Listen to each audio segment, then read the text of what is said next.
बहुत सी किताबें भी लिखी हैं सेक्सुअल हैरेसमेंट पर, और आप पुरानी खिलाड़ी भी रही हैं, पूर्व खिलाड़ी भी रही हैं। ये गोल गोल घूमा जा रहा है क्या? आरोप सच्चे हैं या झूठे? मैं भी ये जानना चाहता हूं। उसके लिए जांच करनी होगी ना। सुधीर, देखिए संदीप जी, पुख्ता सबूत ये रहे, अगर किसी में दम है तो वो इन पे काम करे। गड़े मुर्दे उखाड़ने वाले लोग जो है वो बहुत मिल जाएंगे। ये पुख्ता सबूत मैंने उस वक्त भी बोले थे, 2002 में बोले, फिर 2016 में बोले। मेरे इतने सारे डिस्कोर्सेज हैं जिनके मैं बोलती रहती हूँ, लेकिन काम कौन करे?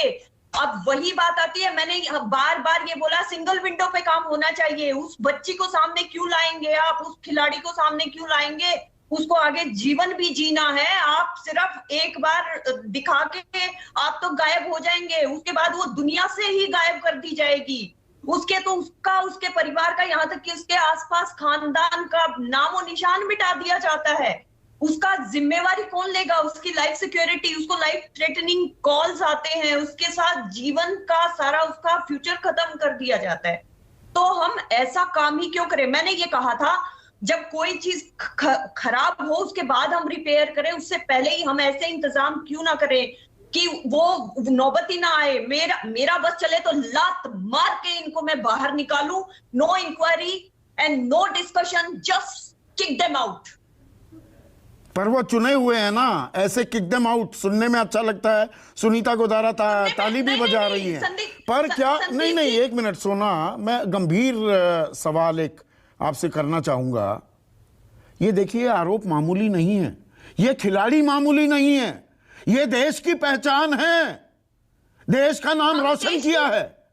तो आरोपों को अनर्गल बताकर, जैसा जगमती सांगवान कह रही थी, हरियाणा में एक खिलाड़ी जो अब कोचिंग कर रही है, खेल मंत्री पर गंभीर आरोप लगाती हैं तो उनको अनर्गल बता दिया जाता है।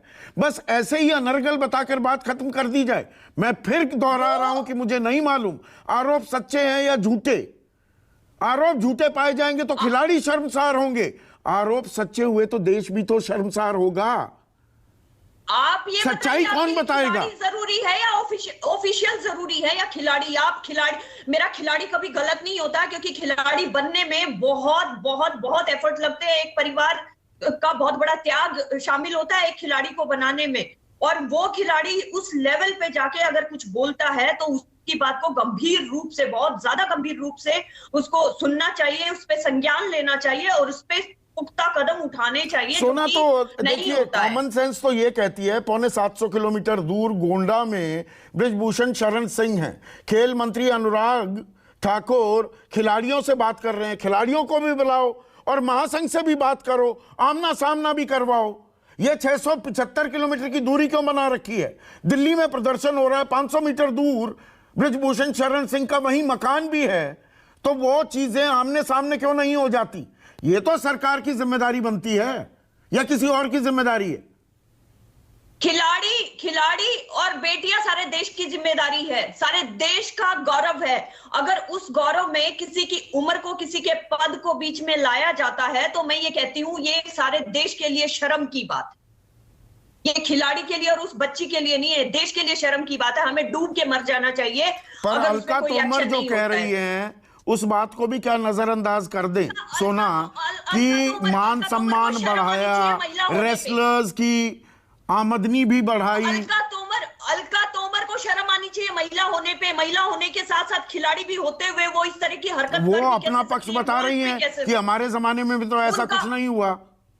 नहीं, वो इतना अगर बता रही है तो इसका मतलब बहुत मोटी रिश्वत लेके बैठी है वो चैनल पे। ये कौन सी बात हुई? ये बात आपके लिए भी लागू हो सकती है। मैं इस तरह के आरोप अपने कार्यक्रम में नहीं चलने देता हूं। Everybody is entitled to his opinion. तो आप ये बताइए, इस तरह के आरोप नहीं चलने देते तो जिस तरह के आरोप लगाए गए उनको खारिज कैसे कर सकती है वो? ये आरोपों की जांच होनी